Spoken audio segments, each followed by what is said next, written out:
Cet homme ne vaut rien, je vais le prendre. Une veuve enceinte, avec une seule pièce en poche, achète un homme moribond lors d'une vente publique. Tous se moquent d'elle. Ils la traitent de folle. Ils disent qu'il ne survivra pas à la nuit. Mais quand cet homme blessé, couvert de sang et de marques de torture, ouvre enfin les yeux dans sa maison, il murmure quelque chose qui glace le cœur d'Hélène. 3 mots qui changent tout. 3 mots qui révèlent un secret que le baron Sylvain a emporté dans sa tombe. Un secret qui pourrait détruire la réputation de l'une des familles les plus puissantes de l'Empire. Ceci est l'histoire d'Hélène, d'un homme qui ne devrait pas exister et d'une vérité enfouie dans le passé. C'est un plaisir de vous revoir ici. Dites-moi comment vous allez aujourd'hui, d'où vous suivez cette histoire et quelle heure il est chez vous. Je suis très heureuse de votre présence. Dans le commentaire épinglé se trouve notre calendrier officiel de la chaîne pour 2026. Cliquez sur le lien et procurez-vous le vôtre. La chaleur de l'après-midi tombait comme du plomb fondu sur la place du village de Rocamadour en Quercy. C'était en mars 1867 et l'air sentait la sueur, le tabac à pipe et le malheur humain. Hélène tenait son ventre de 7 mois d'une main, tandis que l'autre serrait une unique pièce de 1 franc, glissée dans la poche de sa robe de deuil noir. Autour d'elle, des hommes en chapeau haut de forme et canne conversaient à voix basse. Des femmes en éventail et robes empesées détournaient le regard quand elles passaient. Une veuve enceinte ne devrait pas être là. Elle ne devrait pas être à une vente d'individus. Elle ne devrait pas être seule, mais le domaine tombait en ruine, le puits s'asséchait. Les champs de céréales avaient souffert de la sécheresse, et le bébé en elle donnait des coups de pied de plus en plus forts, comme s'il savait qu'il venait dans un monde sans pitié. Hélène n'avait pas le choix, elle avait besoin d'aide. Elle avait besoin de bras solides pour réparer le toit, creuser un nouveau puits, planter avant l'arrivée de la prochaine saison. Mais tout ce qu'elle avait, c'était une pièce de 1 franc, à peine de quoi acheter un demi-sac de farine, peut-être un morceau de viande séchée, certainement pas assez pour acheter un travailleur en bonne santé. Sur la plateforme de bois improvisée au centre de la place, le commissaire-priseur, un homme corpulent, au gilet taché et à la voix tonitruante, présentait la marchandise. 3 hommes avaient déjà été vendus. Un jeune homme fort avait été acquis par un propriétaire terrien pour 300 francs. Une femme avec un enfant dans les bras avait été emmenée pour 200. Un vieux charpentier, même avec les doigts tordus à force de travailler, était parti pour 150. Hélène regardait en silence, ses espoirs diminuant à chaque enchère. Puis ils amenèrent le dernier. Il fut traîné sur la plateforme par 2 hommes armés. Il ne parvenait même pas à tenir debout seul. Les poignets étaient attachés avec des cordes épaisses, et du sang séché couvrait son visage, sa poitrine nue, son dos marqué par des coups de fouet récents. Un de ses yeux était enflé, violacé, complètement fermé. L'autre, entrouvert, regardait dans le vide. Il était métis, la peau couleur de bronze brûlée par le soleil et les blessures. Il devait avoir une 30aine d'années, peut-être moins. Difficile à dire sous toute cette destruction, il ne portait qu'un pantalon déchiré, maculé de terre et de sang. Le commissaire-priseur cracha par terre et annonça avec dédain « Celui-ci s'appelle Pierre, fugitif capturé sur la route de Marseille. Il a pris une correction des chasseurs d'hommes, comme vous pouvez le voir. Il est à moitié brisé, mais il respire encore. Utile pour un travail léger s'il survit. Nous commençons à 50 francs. » Silence. Personne ne bougea. Personne ne leva la main. Les hommes en chapeau haut de forme regardèrent l'homme blessé et secouèrent la tête. L'une des femmes murmura à son ami « Il va mourir avant le coucher du soleil. » Un gaspillage d'argent. Le commissaire-priseur essuya la sueur de son front. 40 francs. Allons, messieurs, l'homme a encore de la force. Il a juste besoin de quelques jours de repos. Rien. 30 francs. Un homme rit, un autre alluma un cigare et tourna le dos. 20 francs. La voix du commissaire-priseur portait maintenant de l'irritation. Vous me dites que personne ne veut d'un homme pour 20 francs. Vous pouvez l'utiliser jusqu'à ce qu'il meure et ce sera toujours une bonne affaire. Hélène regarda l'homme sur la plateforme. Pierre. Il vacilla légèrement, ses genoux cédant, mais il réussit à se redresser. Un instant, son œil valide balaya la foule et s'arrêta sur elle. Hélène sentit quelque chose d'étrange lui serrer la poitrine. Ce n'était pas de la pitié, ce n'était pas de la compassion, c'était de la reconnaissance, comme si cet homme, d'une manière impossible, la connaissait. 10 francs. Le commissaire-priseur était presque en train de crier maintenant. 10 maudits francs, ou je le relâche sur la route et je laisse les charognards finir le travail. Personne ne répondit. Le commissaire-priseur jeta son chapeau par terre. 5 francs, quelqu'un. Hélène sentit ses pieds bouger avant que son esprit ne puisse l'en empêcher. Elle fit un pas en avant, puis un autre. Sa main sortit de sa poche, tenant la pièce de 1 franc. « J'achète. » La place entière se tourna vers elle. Le commissaire-priseur cligna des yeux, confus. « Quoi ? » ?»« J'achète. » Hélène leva la pièce. Sa voix ne trembla pas. « Pour 1 franc. » Un homme à la barbe grisonnante éclata de rire. La veuve du baron Sylvain est devenue complètement folle. Un autre secoua la tête. La pauvre! La grossesse lui est montée à la tête. Le commissaire-priseur descendit de la plateforme et s'arrêta devant Hélène. Il la regarda de haut en bas, ses yeux s'arrêtant sur son ventre, puis sur sa robe usée, puis sur la pièce dans sa main. « Madame, dit-il lentement, comme s'il parlait à un enfant, « cet homme est en train de mourir. Vous jetez votre argent par les fenêtres. Je sais ce que je fais. Vous avez du mal à marcher. Comment allez-vous le ramener chez vous? Je me débrouillerai. » Le commissaire-priseur la regarda longuement. Puis il haussa les épaules, arracha la pièce de la main d'Hélène et la glissa dans sa poche. « Affaire conclue.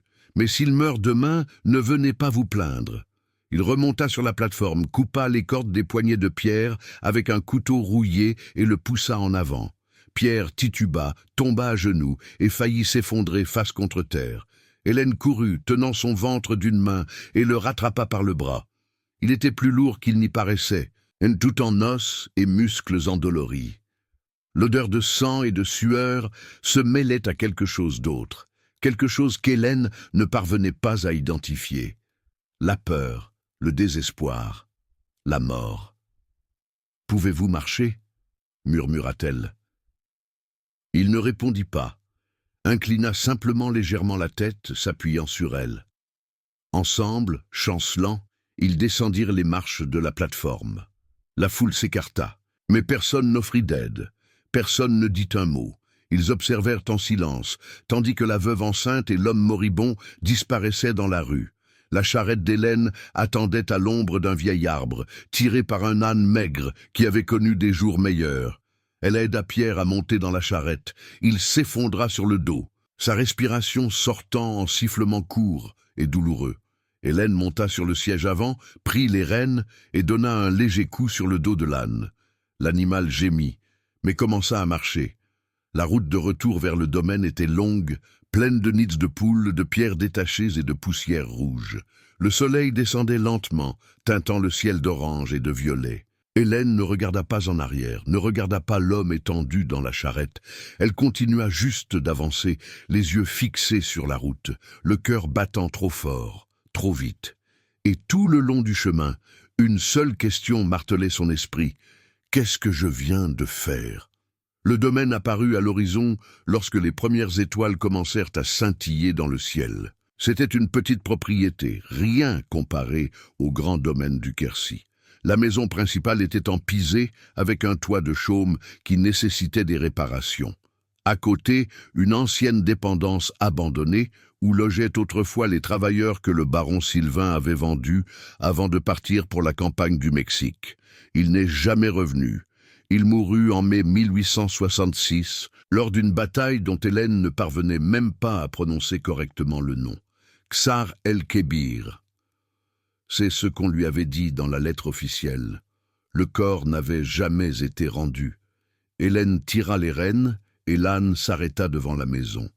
Elle descendit difficilement de la charrette, tenant son ventre, et se dirigea vers l'arrière. Pierre restait allongé, immobile.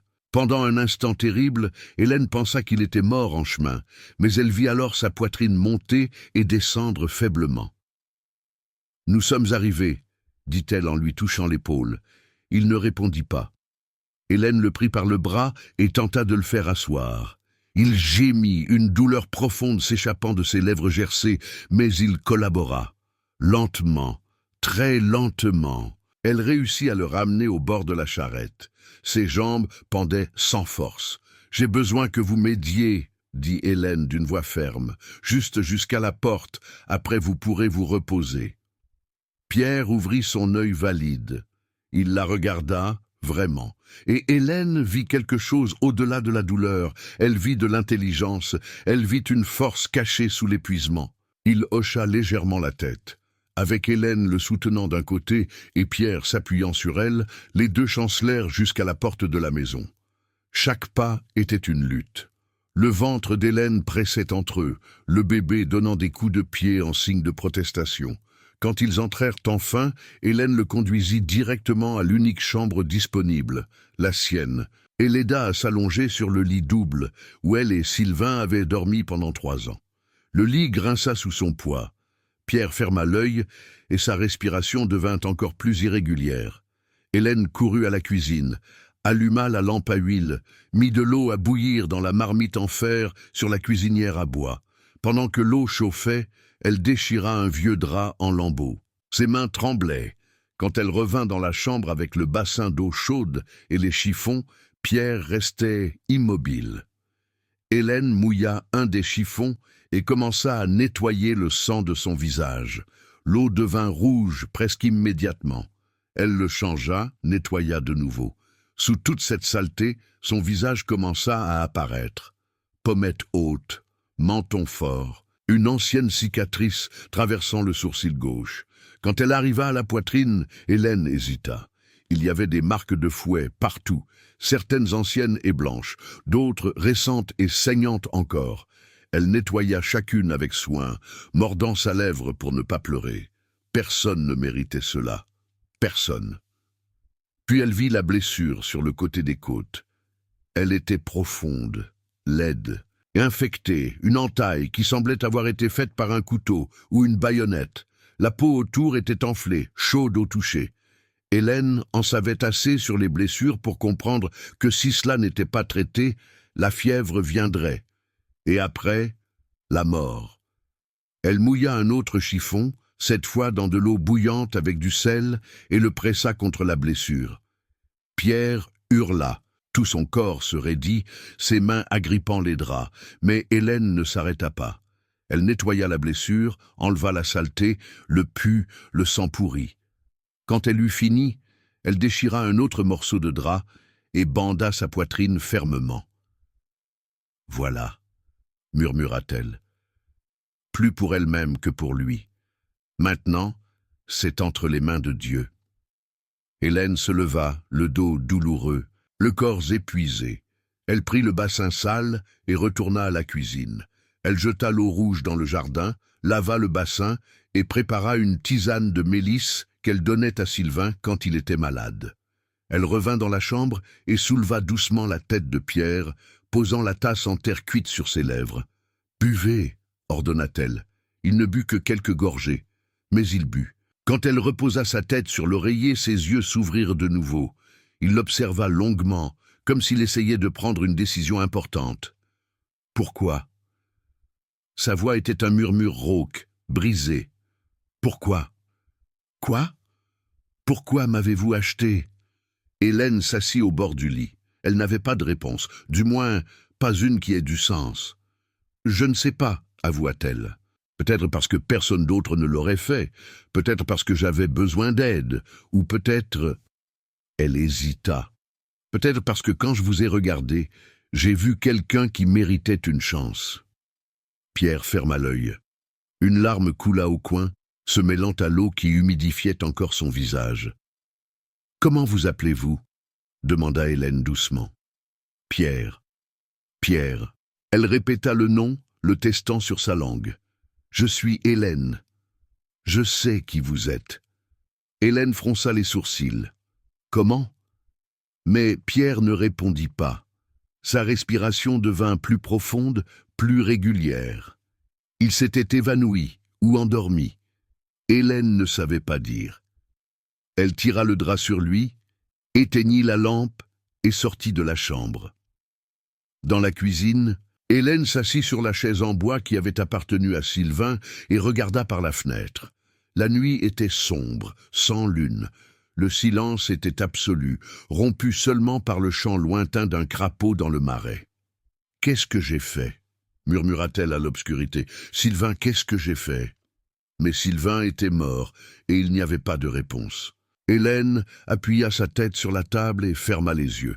La fatigue la tirait vers le bas, comme du sable mouvant. Elle lutta contre elle pendant quelques minutes, mais c'était inutile. Elle s'endormit là, assise, la main sur son ventre, où le fils de Sylvain grandissait, inconscient de tout. Quand elle se réveilla, le soleil était déjà haut. Une lumière jaune filtrait par les interstices de la fenêtre. Hélène se leva trop vite et sentit sa tête tourner. Elle s'accrocha à la table, respira profondément et se dirigea vers la chambre. Le lit était vide. Le cœur d'Hélène s'emballa. Elle regarda autour d'elle désespérée. Pierre. Silence. Elle courut vers la porte d'entrée et l'ouvrit brusquement, puis s'arrêta. Pierre était dans le jardin, debout, appuyé sur un piquet de bois qu'il avait dû retirer de la clôture, mais debout. Il regardait l'horizon, les collines couvertes de végétation, au-delà de la propriété, le vent faisant bouger les feuilles des bananiers. Quand il entendit la porte, il se retourna. « Vous devriez être couché, » dit Hélène, encore essoufflée. « J'ai été couché trop longtemps. Vous avez failli mourir hier. »« Je sais. » Il fit un pas vers elle, boitant mais ferme. « C'est pourquoi je suis venu vous remercier. »« Vous n'avez pas besoin de me remercier. »« Si, je le dois. » Pierre s'arrêta devant elle. Ses yeux, maintenant tous deux ouverts, malgré le gonflement, la fixèrent avec une intensité qui la fit reculer. « Vous m'avez sauvé la vie, Madame Hélène, et je vous paierai cette dette. Vous ne me devez rien, je vous dois tout. » Il respira profondément, comme s'il rassemblait son courage. « Et il y a quelque chose que vous devez savoir, quelque chose à propos de votre mari, à propos du baron Sylvain. » Le monde sembla s'arrêter, le vent cessa, les oiseaux se turent. « Que voulez-vous dire ?» demanda Hélène, la voix tremblante. Pierre la regarda longuement. Puis il dit lentement, chaque mot tombant comme une pierre dans un puits sans fond. « Je suis son frère. » Hélène sentit ses jambes flageoler. Elle s'accrocha à l'embrasure de la porte, les jointures de ses doigts blanchissant. « Qu'avez-vous dit ? »« Je suis le frère du baron Sylvain, » répéta Pierre, la voix basse mais ferme. « Mon demi-frère, pour être exact, même père, mère différente. C'est impossible. » La voix d'Hélène sortit comme un murmure étranglé. « Sylvain n'a jamais mentionné un frère. Jamais. Et vous êtes métisse ?» Pierre compléta la phrase sans colère, juste de la fatigue. « Oui, parce que ma mère était une domestique. Elle s'appelait Jeanne. Elle a travaillé au domaine des de Valois, la famille de votre mari, et pendant 20 ans. Le père de Sylvain, le vieux baron Henri, l'a gardée comme maîtresse depuis qu'elle avait 16 ans. » Hélène secoua la tête en reculant. « Non, non, cela ne peut pas être vrai. Je suis né en 1837. Sylvain est né en 1835.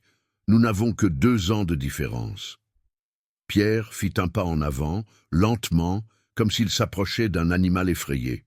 « Quand nous étions enfants, nous jouions ensemble. Le vieux baron le permettait tant que personne de l'extérieur ne le savait. Sylvain m'a appris à lire. Je lui ai appris à pêcher dans la rivière. Nous étions inséparables. Alors, pourquoi êtes-vous ainsi ?»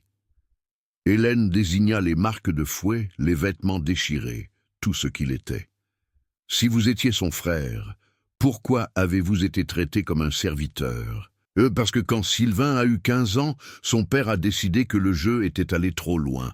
Il m'a fait enfermer dans la geôle. Il a dit que j'oubliais ma place. » La voix de Pierre devint plus rude. « Sylvain a essayé de me protéger, il s'est disputé avec son père, a dit qu'il me libérerait dès qu'il hériterait du domaine. Mais le vieux baron est devenu furieux. Il m'a vendu à un trafiquant d'hommes qui partait pour les terres du Limousin. J'avais 13 ans. » Hélène porta la main à sa bouche. « Sylvain a laissé cela arriver ? Il ne pouvait rien faire, Il était mineur, il n'avait aucun pouvoir sur les propriétés. Pierre serra les poings, mais il m'a cherché pendant des années, a dépensé de l'argent, a noué des contacts, a suivi des pistes, jusqu'à ce qu'il me trouve dans une plantation de café à Castres 10 ans plus tard. J'avais 23 ans, il en avait 25 et venait d'hériter de tout après la mort de son père. Il vous a racheté. Il a essayé. Mais le propriétaire de la plantation a refusé de vendre. J'étais un bon travailleur, fort, en bonne santé, je valais cher. Pierre regarda ses propres mains calleuses et pleines de cicatrices. Sylvain est revenu 3 fois. La 3e fois, il a offert le double de ma valeur. Le propriétaire a accepté et le lendemain, Sylvain a signé ma lettre d'affranchissement. Les yeux d'Hélène s'écarquillèrent. Il vous a libéré? Oui.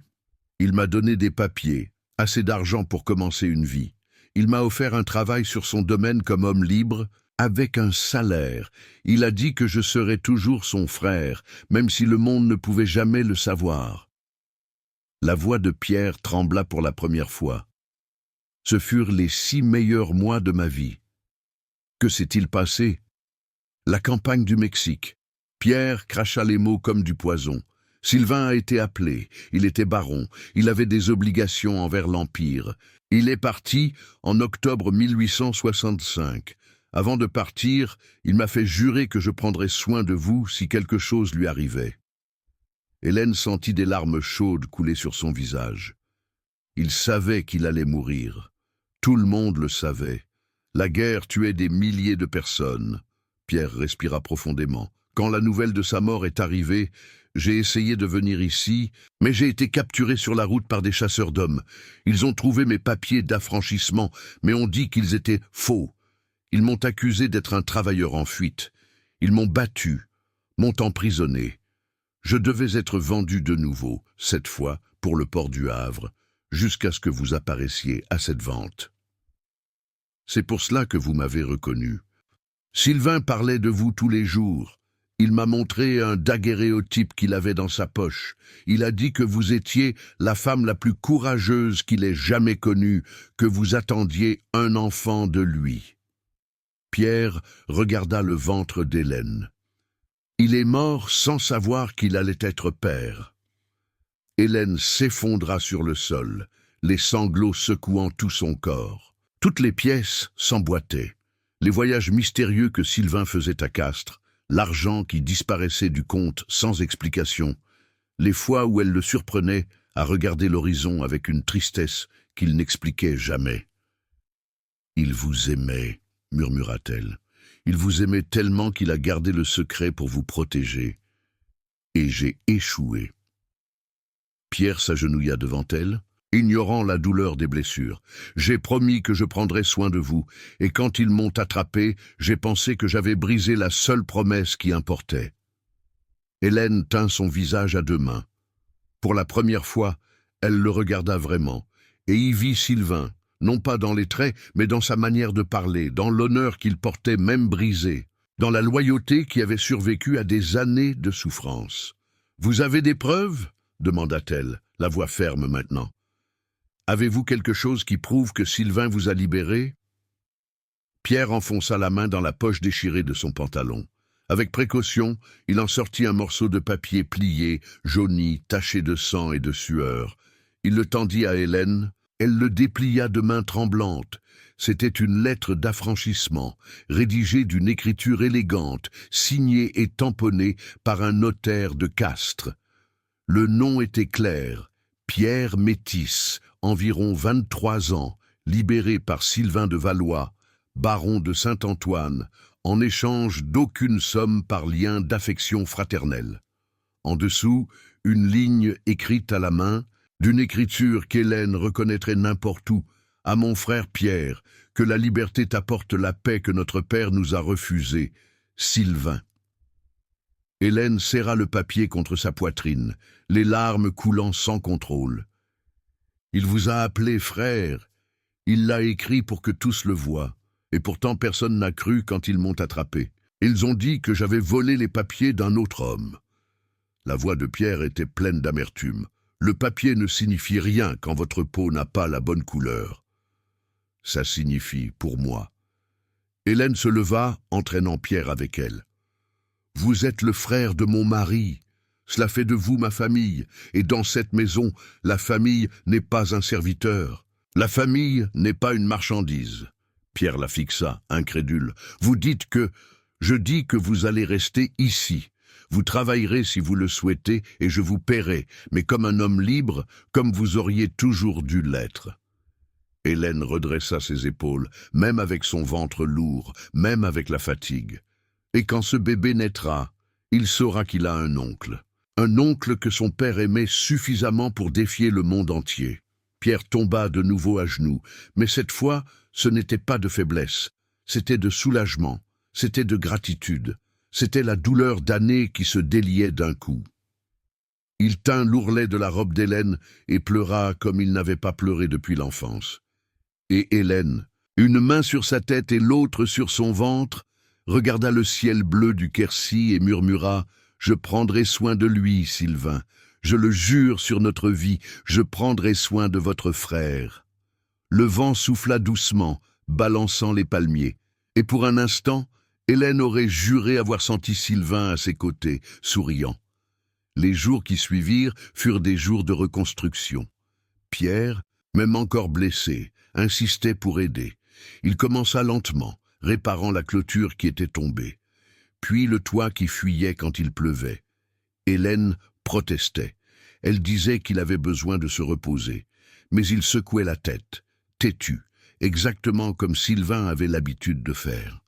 « J'ai promis que je prendrais soin de vous », répétait-il toujours. Et un homme libre tient ses promesses.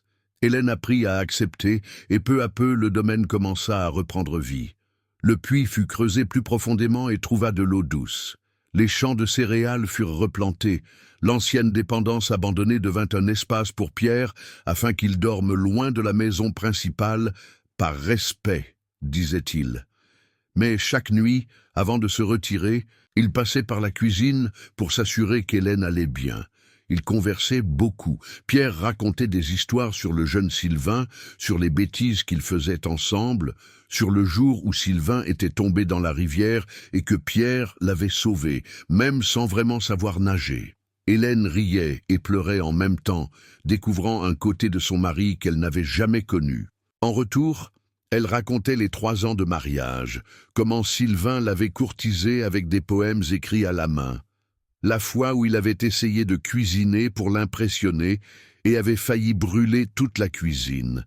Les nuits où il la tenait et lui murmurait des promesses d'un avenir qui n'arriverait jamais. « Il vous aimait beaucoup », dit Pierre un soir en prenant un café sur la véranda. « Il parlait de vous comme si vous étiez la chose la plus précieuse au monde. »« Et vous ?» répondit Hélène doucement. « Vous étiez le frère qu'il n'a jamais cessé de chercher. » Même quand tout le monde lui disait d'oublier, même quand il aurait été plus facile de faire comme si vous n'existiez pas. C'est lors d'une de ces conversations que les problèmes commencèrent. Un homme à cheval apparut sur la propriété un après-midi d'avril. Il portait des vêtements fins, un chapeau de feutre et avait une cicatrice traversant le menton. Il se présenta comme Jacques Dubois, contremaître d'un domaine voisin. « Je suis venu chercher ce qui m'appartient », dit-il, désignant Pierre, qui réparait la clôture du petit enclos. « Celui-là est un travailleur en fuite. Il a été vendu illégalement à Rocamadour. Le véritable propriétaire le veut de retour. » Hélène sentit le sang lui glacer les veines. « Il n'est pas un serviteur, c'est un homme libre. Il a des papiers. » Jacques cracha par terre. « Des faux papiers.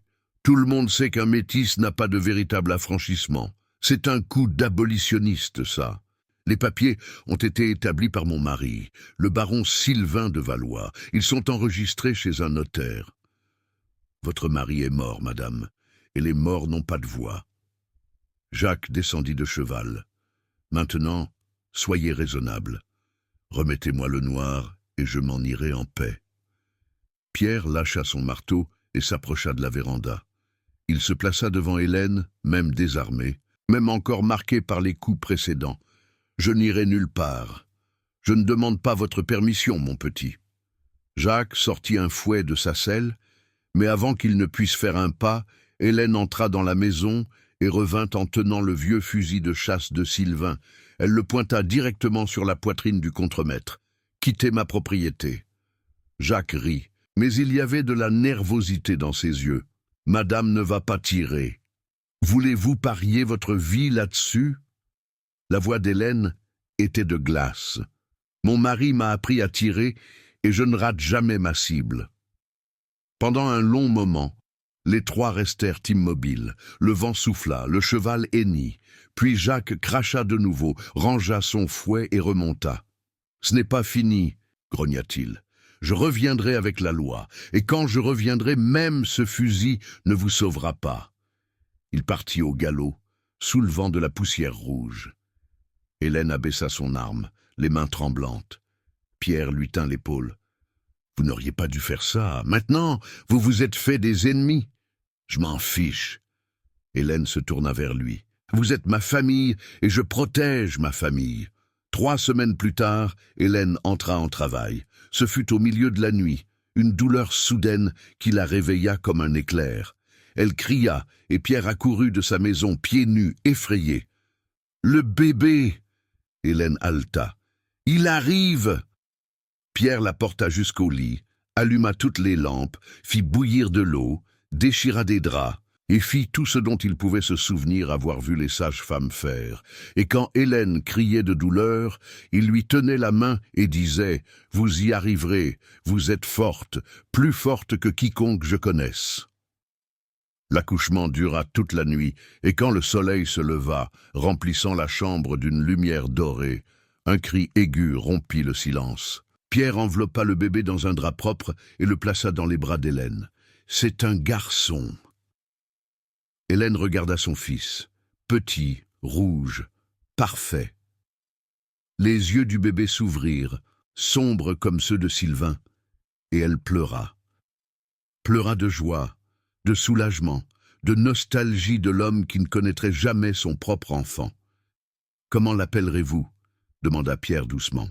Hélène n'hésita pas. « Sylvain, comme son père et comme son oncle. » Pierre écarquilla les yeux. « Hélène, vous n'avez pas besoin de... »« Si, je le dois, parce que vous êtes son frère, parce que vous avez tenu votre promesse, parce que vous êtes ici. » Elle tint la main de Pierre de sa main libre. Ce garçon grandira en connaissant la vérité. Il saura qu'il a eu un père courageux et un oncle encore plus courageux. Il saura que la famille n'est pas seulement le sang, c'est un choix, c'est la loyauté, c'est l'amour. Pierre s'agenouilla à côté du lit, les larmes coulant librement. Il toucha le front du bébé avec soin, comme s'il touchait quelque chose de sacré. « Je le protégerai, » murmura-t-il. « De ma vie, je le jure. » « Je sais. » Hélène sourit, fatiguée mais heureuse. « Parce que vous êtes un homme de parole. » Dehors, le jour se leva magnifique. Les oiseaux chantaient, la brise apportait l'odeur de la terre humide et des fleurs d'oranger. Et dans cette petite maison du Quercy, 3 vies s'entremêlaient, une mère, un fils et un oncle que la société disait ne pas pouvoir exister. Jacques Dubois revint comme promis. Il amena 2 hommes armés et un huissier de justice. Mais quand ils arrivèrent, ils trouvèrent Pierre avec les papiers d'affranchissement en main, des témoins respectables qu'Hélène avait appelés de la ville et un avocat qu'elle avait payé avec ses dernières économies.